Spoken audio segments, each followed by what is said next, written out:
This interview is for information only and should not be considered as investment advice or a recommendation to buy shares in the company featured. Welcome to this Stock Box interview.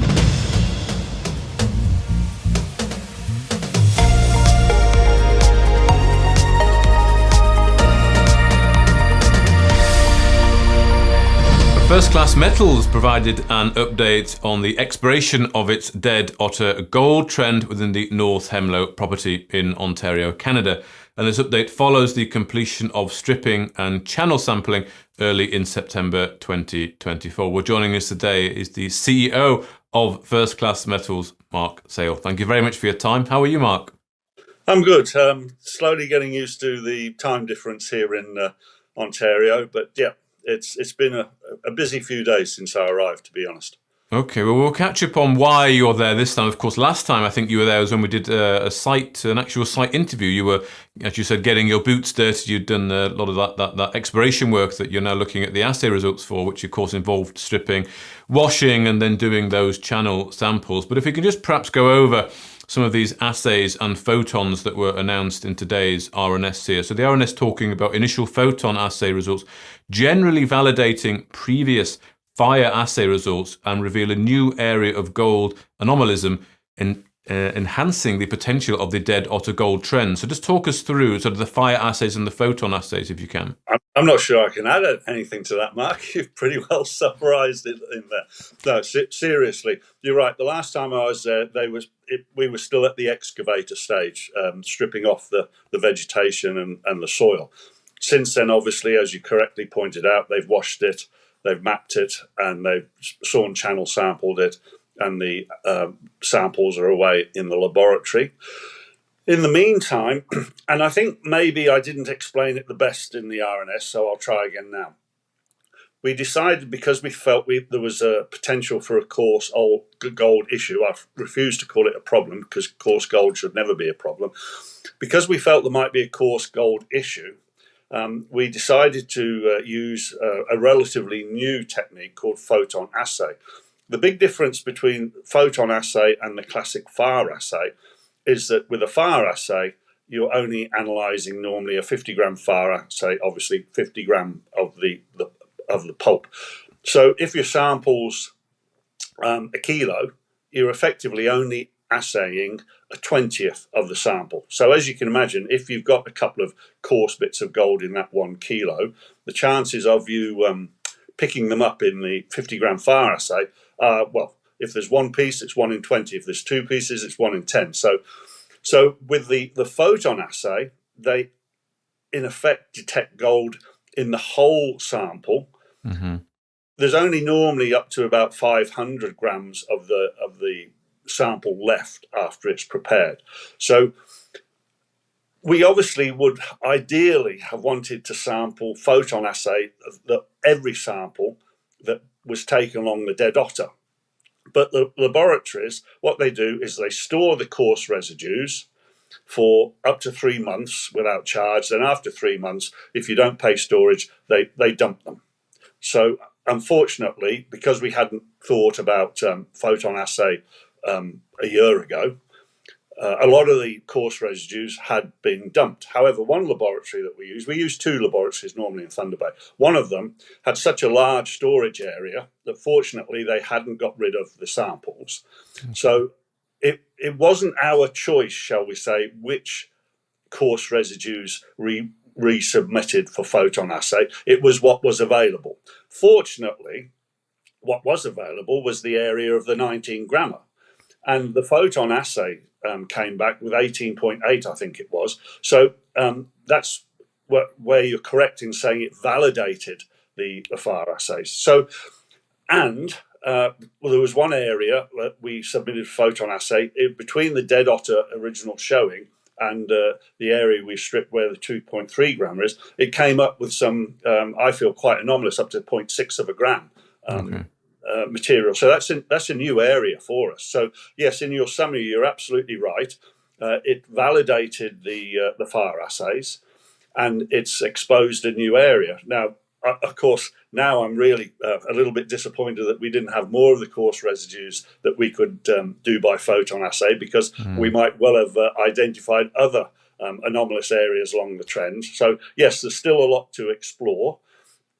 I think the other thing that I should mention too is that we did, with a third laboratory, this is where it gets confusing, they did a total assay of the 300 to 500 grams of the pulp. And they did that by fire assay. And those, there was only 25 samples, but those 25 samples were very close to the original assay sample. So at the moment, I don't feel there's any issues. Given that there was 3 laboratories, yes, there was some discrepancy. They weren't all identical. But I think we've certainly fulfilled the QA/QC side of things as far as ascertaining that the values we're getting are real.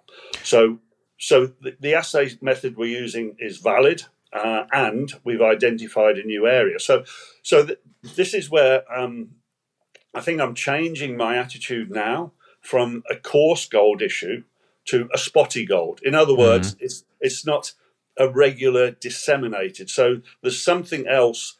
I won't say complicating it, but there's something else in the recipe for where the mineralization is, and normally that's some sort of structural thing. So I think we have to have quite a detailed, in-depth review of the structure around the 19 grammer, so we can explain why we're getting it there and why we might not be getting it close to it. But until we get all the assays back, obviously there's a lot of supposition.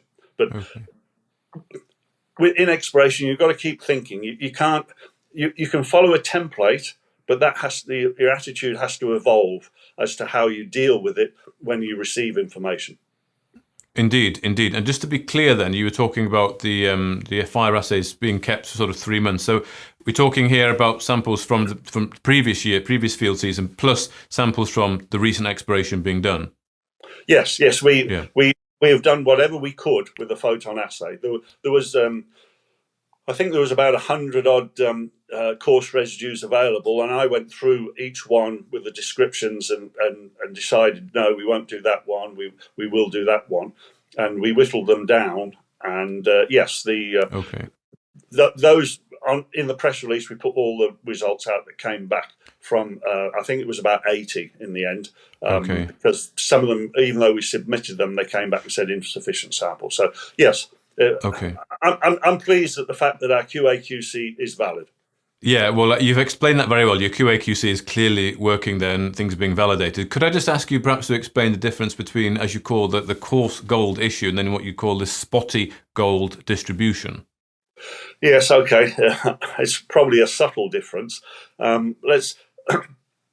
As opposed to with coarse gold, you might have a number of large grains of gold in the sample, whereas with spotty gold, it's irregularly distributed, but it might not be large pieces. It might be small pieces. In other words, it's not evenly disseminated along the structure. Okay. Sorry to interrupt you, Mark. Quite often you see this gold occurrence focused on noses, fold, hinges. So as I say, there probably is when we get down on our hands and knees and look at the 19 grammer area, there probably is going to be a structural influence on where the gold is. So this is why you're talking about sort of pathfinder elements and structural interpretation playing a key role in understanding the mineralization. You know it's there. You've got to sort of understand it a bit more to find where its heart is. Yes, the pathfinders are important because they will be more evenly distributed along the structure because there's more of them. Right. Okay. So what does this then mean then sort of going forward then, and how you will sort of interpret and try to understand and of course then plan further exploration? I think we've got to do a lot more exploration along the trend, which might mean more stripping and possibly even, Mark, going back one step, and that is doing some soil sampling, because that's a cheaper and efficient way of focusing on and stripping. Because, at the moment, if you like, we've got the 19 grammer, we've got the original 3 grammer, the Dead Otter showing, we've got the 2.3 grammer, and we've got this new anomalous area.